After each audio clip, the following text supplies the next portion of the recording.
తాండూరు పట్టణం నందు ఈరోజు ముజీబ్ ఖాన్ గారు జేఎంకే టోర్నమెంట్స్ క్రికెట్ టోర్నమెంట్స్ని నిర్వహిస్తున్నట్టు తెలియజేస్తా ఉన్నాను.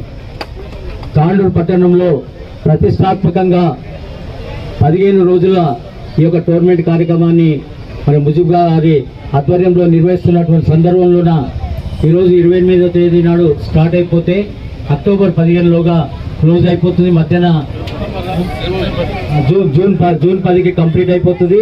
అది మధ్యాహ్న 2 రోజులు హాలిడేస్ రావడం వల్ల 15 రోజుల్లో కూడా మరి ఇక టోర్నమెంట్లు దాదాపుగా ఇప్పటికే 40 టీమ్స్ పార్టిసిపేట్ చేయడానికి కూడా రావడం జరిగింది. కానీ ఇది పెద్ద ఎత్తున నేను ఆహ్వానిస్తా ఉన్నాను అందరినీ కూడా. ముజీబ్ ఖాన్ గారు దాదాపుగా నాకు 35 సంవత్సరాల నుండి కూడా తెలుసు. నా క్లయింటే, నేను అడ్వకేట్గా ఉన్నప్పుడు కూడా. అయితే ఆయన విశాల దృక్పథంతో తాండూరు పట్టణంలో ఉన్నటువంటి అన్ని రంగాల్లో అభివృద్ధి చెందాలనే ఉద్దేశంతో ఆయనకు ఏదైతే ఫౌండేషన్ పెట్టుకోవడం జరిగిందో దాని ద్వారా ఎన్నో కార్యక్రమాలు కూడా మొన్న కూడా నిర్వహించడం జరిగింది.